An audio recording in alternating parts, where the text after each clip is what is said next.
and my dear friends, I welcome you all to the third ministerial conference on counter-terrorism financing. Friends, it is significant that this conference is happening in India. Our country faced the horrors of terror long before the world took serious note of it. Over the decades, terrorism in different names and forms tried to hurt India. We lost thousands of precious lives, but we have fought terrorism bravely. The delegates have a chance to interact with a country and people who have been firm in tackling terror. We consider that even a single attack is one too many. Even a single life lost is one too many. So, we will not rest till terrorism is uprooted. Friends, this is a very important gathering. It should not be seen as a gathering of ministers only, because it deals with a subject that impacts entire humanity. The long-term impact of terrorism is particularly hard on the poor and on the local economy, be it tourism or trade. Nobody likes an area that is constantly under threat.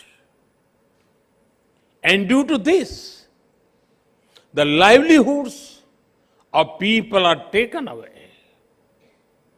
It is all the more important that we strike at the root of terror financing. Friends, in today's world, ideally, there should be no need for anyone to remind the world of the dangers of terrorism. However, there are still certain mistaken notions about terrorism in some circles. The intensity of the reaction to different attacks cannot vary based on where it happened. All terrorist attacks deserve equal outrage and action. Further, sometimes there are indirect arguments made in support of terrorism to block action against terrorists. There is no place for an ambiguous approach while dealing with a global threat. It is an attack on humanity, freedom, and civilization. It knows no boundaries. Only a uniform, unified, and zero-tolerance approach can defeat terrorism. Friends, Fighting a terrorist and fighting a terrorism are two different things. A terrorist may be neutralized with weapons. Immediate tactical responses to terrorists may be an operational matter, but tactical gains will soon be lost without a larger strategy aimed at hurting their finances. A terrorist is an individual, but terrorism is about a network of individuals and organizations. Uprooting terrorism needs a larger proactive response. If we want our citizens to be safe, then we cannot wait until terror comes to our homes. We must pursue terrorists, break their support networks, and hit their finances. Friends, it is well known that terrorist organizations get money through several sources. One source is state support. Certain countries support terrorism as part of their foreign policy. They offer political, ideological, and financial support to them.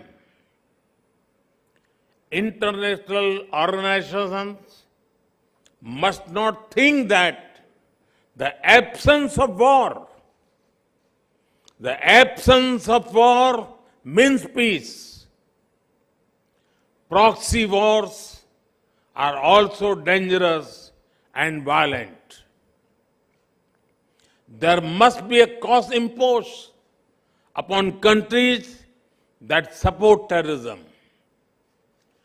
Organizations and individuals that try to create sympathy for terrorists must also be isolated.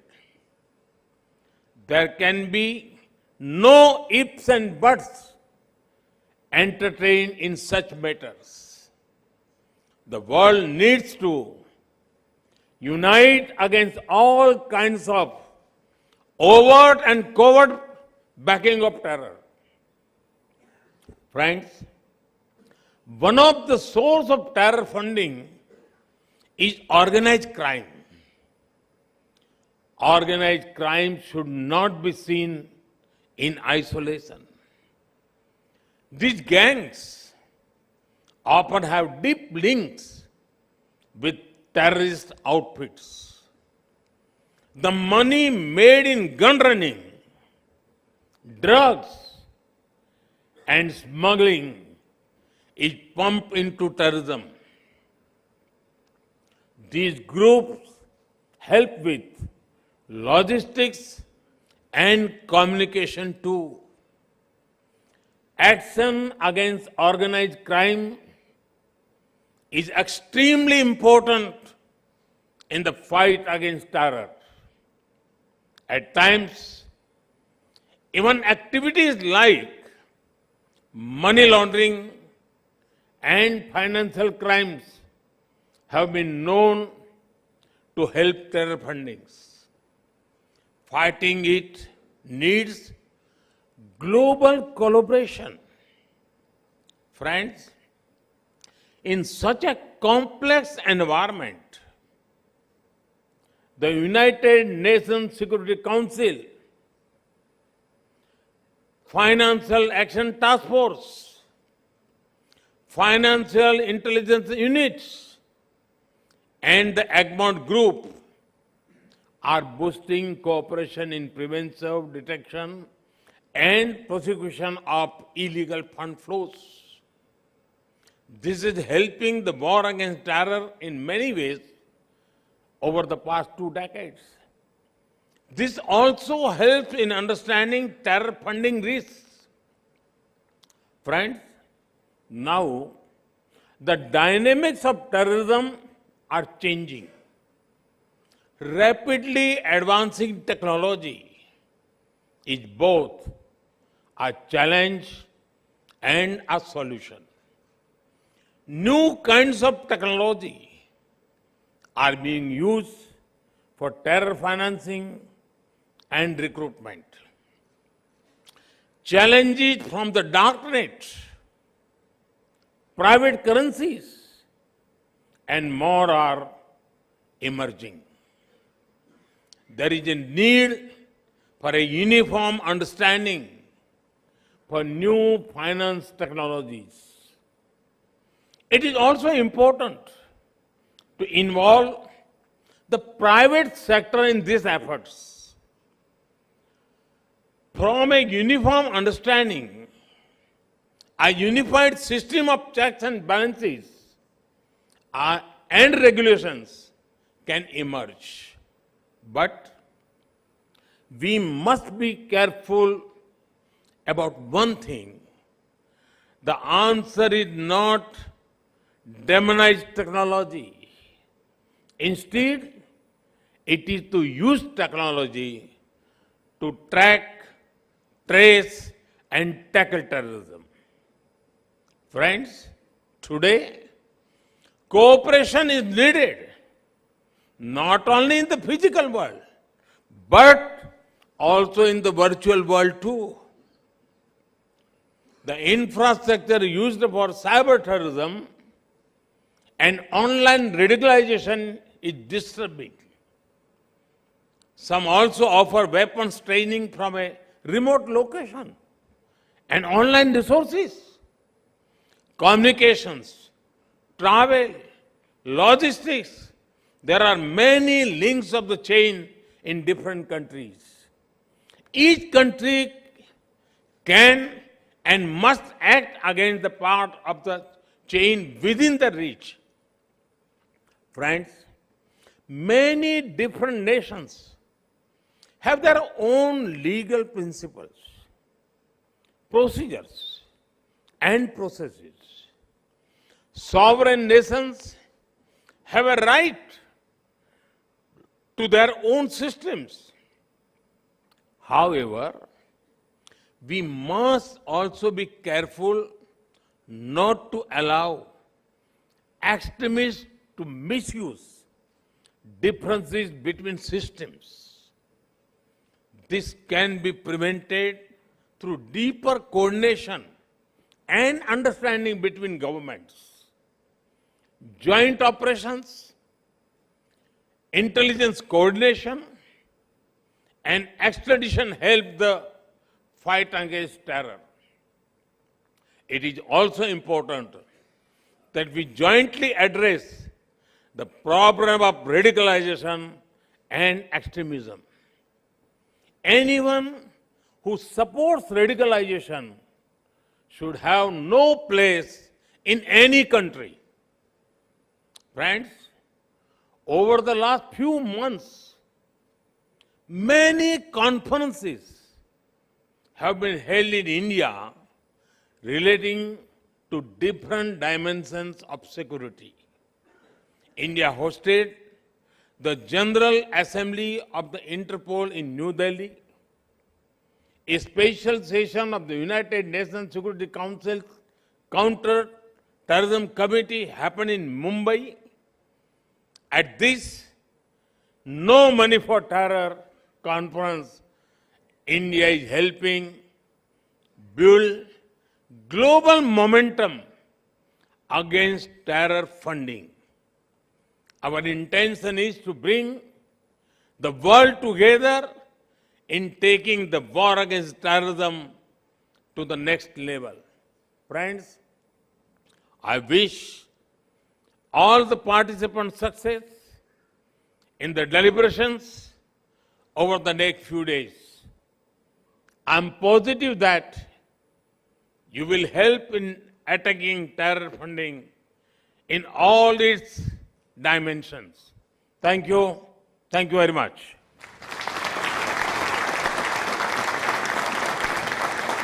Thank you, Honorable Prime Minister, sir, for your global vision, your resolve, and your clarion call for a collective, effective zero-tolerance approach, and your deep guiding insights into tackling the menace of terrorism and terror financing. Thank you, Honorable Prime Minister, sir, for your guiding message.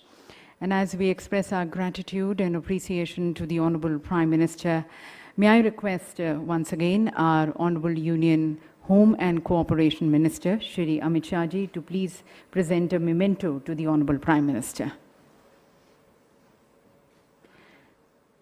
And please, once again, ladies and gentlemen, join us in thanking the Honorable Prime Minister for leading us, for his clarion call for peace and tranquility and the cooperation from all. Thank you. With that, once again, thank you to the Honorable Prime Minister. With that, we conclude the inaugural session.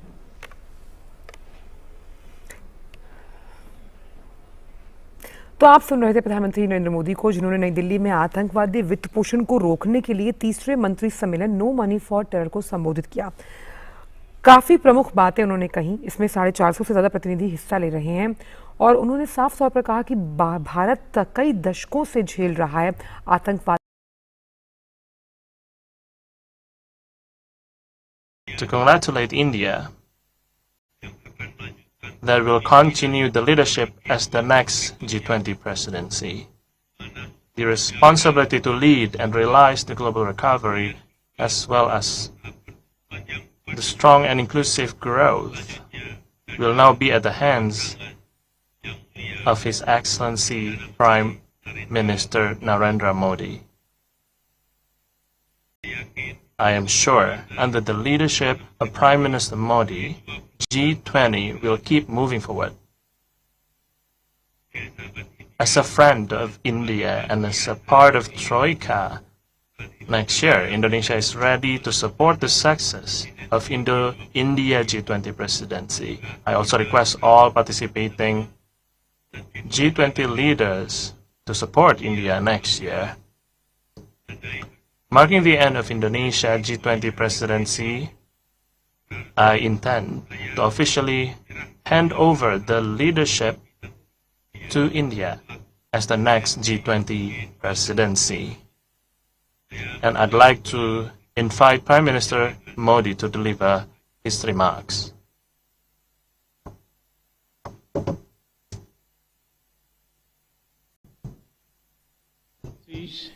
Friends, Excellencies, मैं एक बार फिर अपने मित्र राष्ट्रपति जोकोविच का अभिनंदन करना चाहता हूं। उन्होंने इस कठिन समय में G20 को कुशल नेतृत्व दिया है और मैं आज G20 समुदाय को बाली डिक्लेरेशन के अनुमोदन के लिए भी बधाई देता हूं।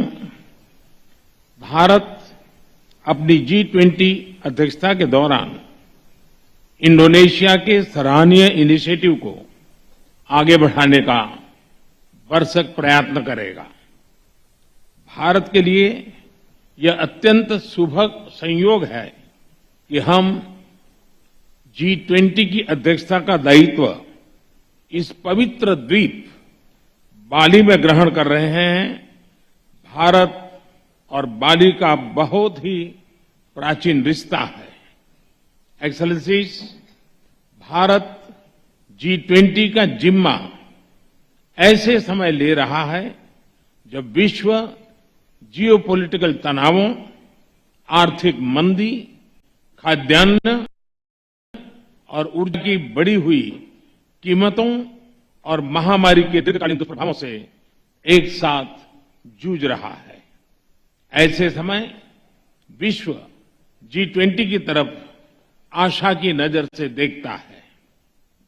आज मैं ये आश्वासन देना चाहता हूं कि भारत की G20 अध्यक्षता इंक्लूसिव, एम्बिशियस, डिसिसिव और एक्शन ओरिएंटेड होगी। एक्सेलेंसी, अगले एक साल में हमारा प्रयत्न रहेगा कि G20 नए विचारों की परिकल्पना के लिए और सामूहिक एक्शन को गति देने के लिए एक ग्लोबल प्राइम मूवर की तरह काम करे। प्राकृतिक संसाधनों पर ओनरशिप का भाव आज संघर्ष को जन्म दे रहा है और पर्यावरण की दुर्दशा का मुख्य कारण बना है। प्लेनेट के सुरक्षित भविष्य के लिए ट्रस्टीशिप का भाव ही समाधान है। इसमें लाइफ यानी लाइफस्टाइल फॉर एनवायरनमेंट अभियान एक बड़ा योगदान दे सकता है। इसका उद्देश्य सस्टेनेबल लाइफस्टाइल को एक जन आंदोलन बनाना है। एक्सेलेंसी, आज आवश्यकता है कि विकास के लाभ सर्वस्पर्शी और सर्वसमावेशी हो। हमें विकास के लाभों को मम भाव और समभाव से मानव मात्र तक पहुंचाना होगा। वैश्विक विकास महिलाओं की भागीदारी के बिना संभव नहीं है। हमें अपने G20 एजेंडा में विमेन लेड डेवलपमेंट पर प्राथमिकता बनाए रखनी होगी। बिना शांति और सुरक्षा हमारी आने वाली पीढ़ियां आर्थिक वृद्धि या टेक्नोलॉजिकल इनोवेशन का लाभ नहीं ले पाएगी। G20 को शांति और सौहार्द के पक्ष में एक दृढ़ संदेश देना होगा। यह सभी प्राथमिकताएं भारत की G20 अध्यक्षता की theme one earth, one family, one future में पूर्ण रूप से समाहित है। एक्सेलेंसी, G20 की अध्यक्षता ग्रहण करना हर भारतीय के लिए गर्व का अवसर है। हम अपने देश के विभिन्न शहरों और राज्यों में G20 की बैठकें आयोजित करेंगे। हमारे अतिथियों को भारत की अद्भुतता, विविधता, समावेशी परंपराओं और सांस्कृतिक समृद्धि का पूरा अनुभव मिलेगा। हमारी कामना है कि आप सभी मदर ऑफ डेमोक्रेसी भारत में इस अद्वितीय उत्सव में सहभागी होंगे। साथ मिलकर हम G20 समूह को वैश्विक बदलाव का कैटलिस्ट बनाएंगे। बहुत बहुत धन्यवाद।